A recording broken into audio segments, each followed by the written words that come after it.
BSc Food and Nutrition లో university first rank, second rank, third rank. Sun International, Visakhapatnam, Hyderabad. మాచర్లలో YCP ఆధిపత్యం దాదాపు కనుమరుగైపోయింది. ఈ నియోజకవర్గంలో గత కొన్నేళ్లుగా వైసీపీ పట్టు బిగించింది. ఇంకా స్పష్టంగా చెప్పాలి అంటే 2009 నుంచి మాచర్ల ఎమ్మెల్యేగా గెలుస్తూ వచ్చిన వైసీపీ సీనియర్ నేత పిన్నెల్లి రామకృష్ణారెడ్డి ఉక్కు పిడికిలిలో నలిగిపోయారు. నియోజకవర్గంలో పిన్నెల్లి ఆడిందే ఆట, పాడిందే పాట అన్నట్లుగా ఆయన పెత్తనం చెలాయించారు. ఇందుకు తెలుగుదేశంలో నాయకత్వ లోపం, గ్రూపు తగాదాలు కూడా ప్రధాన కారణం. కారణాలేమైతేనేం జగన్ హయాంలో పిన్నెల్లి ఆగడాలు హెచ్చరిల్లాయి. 2022లో జరిగిన మున్సిపల్ ఎన్నికలలో పిన్నెల్లి దౌర్జన్యపూరితంగా వ్యవహరించి బెదిరింపులకు తెగబడి ప్రతిపక్షం నుంచి ఎవ్వరూ పోటీలో లేకుండా చేశారు. దీంతో మాచర్ల మున్సిపాలిటీలోని 31 వార్డుల్లోనూ వైసీపీ అభ్యర్థులు ఏకగ్రీవంగా ఎన్నికయ్యారు. అయితే వైసీపీ అధికారం కోల్పోయిన తర్వాత మాచర్లలో పరిస్థితులు వేగంగా మారిపోతున్నాయి. భయం గుప్పెట నుంచి బయటపడిన జనం ధైర్యంగా వైసీపీని ఎదురిస్తున్నారు.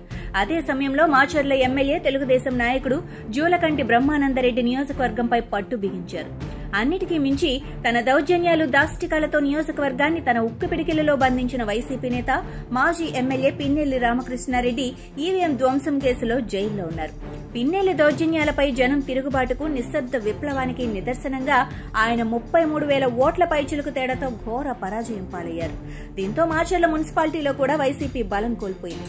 ఈ పార్టీకి చెందిన మున్సిపల్ కౌన్సిలర్లు తెలుగుదేశం గూటికి క్యూ కడుతున్నారు. ఇప్పటికే 14 మంది కౌన్సిలర్లు జోలకంటి సమక్షంలో తెలుగుదేశం కండువా కప్పుకున్నారు.